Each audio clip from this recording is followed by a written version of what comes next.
देखो एक क्वेश्चन दिया हुआ है हमारे पास।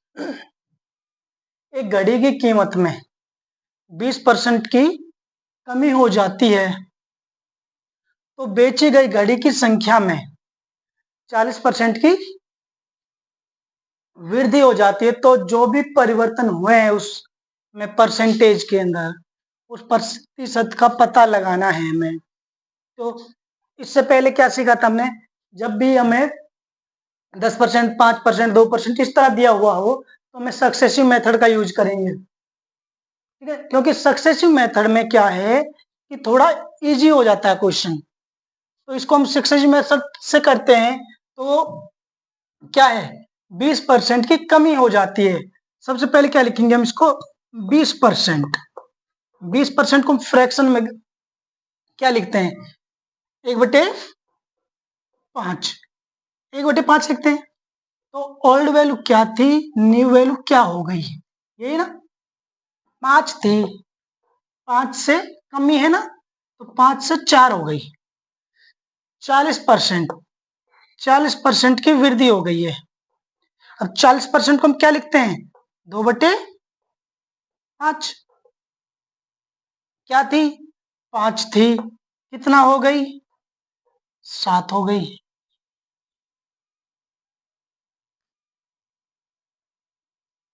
कितना, 25, कितना, 28। कितने का डिफरेंस है इसके बीच में,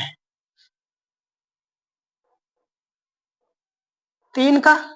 कितने के अकॉर्डिंग, परसेंटेज के लिए हम क्या करते हैं, 100। 3 चौके 12%। कितना, 12% की क्या हुई है, वृद्धि हुई है। तो 12% की वृद्धि। अब देखो ये और तो ठीक है, लेकिन इस एक और तरीका था ना, क्या था, 40%, 20% दिया हुआ है हमें, क्या हुआ है, एक क्या मानेंगे हम इसको, 20% की कमी और इसमें 40% की वृद्धि। इससे हमें पता चला प्लस के 20 आएंगे। 40 में से 20 लेस करेंगे, क्या आएगा, प्लस के 20। लेकिन उससे पहले इसको मल्टीप्लाई करो, 20 को मल्टीप्लाई करना 40 से, कितना आएगा, देखो एक जीरो से भूल जाओ, एक इसको भूल जाओ, 4 दूनी 8 होता है। कितना होता है, 8 होता है ना।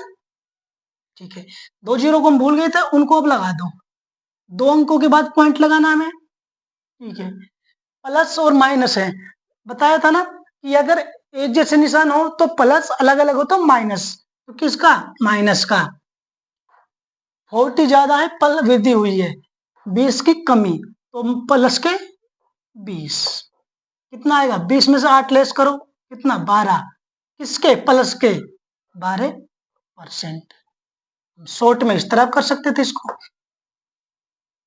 आंसर हमारा सेम है।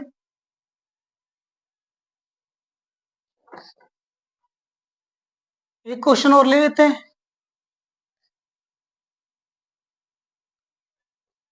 मान के चलो हम इनको फ्रैक्शन में लेते हैं। ठीक है, हमने इस तरह के क्वेश्चन तो बहुत कर लिए, अब हम करते हैं फ्रैक्शन। जैसे मानो जब एक घड़ी की कीमत में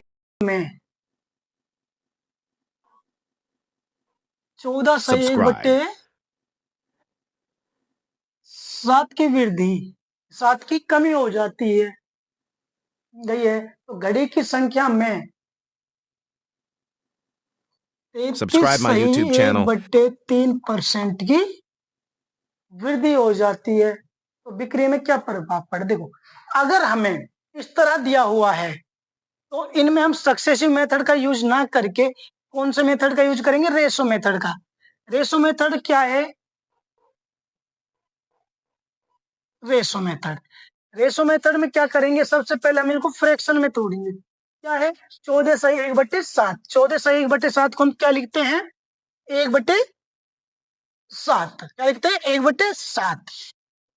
14/1/7 को हम क्या लिखते हैं, देखो सबसे पहले क्या करना, सॉरी सॉरी,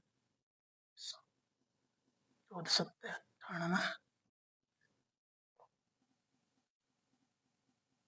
देखो क्या था हमारे पास,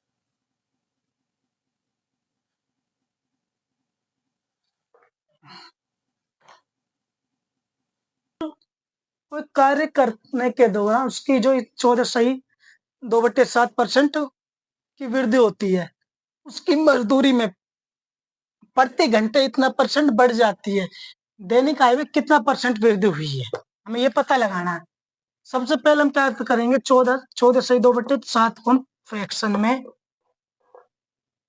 क्या लिखते हैं, 1/7। 7 से कितना हो गया, 8। ओल्ड थी या न्यू थी। फिर क्या था, 37.5% को क्या लिखते हैं हम, 3/7। 3/8 कितना, 8 थी, वृद्धि हो गई है 11 हो गई। 8 से 8 गया, 7 से 11, कितने का डिफरेंस, 4 का। किसके साथ। अब देखो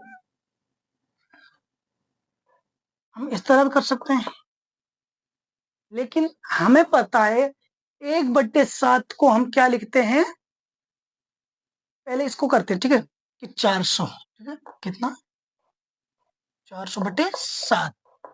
काट लो हम इसको, 7 5 35 आ गया आपका, 5 बच गया, 7 7 49, ठीक है, 1 7, कितना आ गया, 57 सही, कितना, 57 सही, 1/7%। 57 से 1/7%। लेकिन एक और तरीका क्या था हमारे पास, हमारे पास क्या था कि 1/7 को हम क्या लिखते हैं, 14/2/7।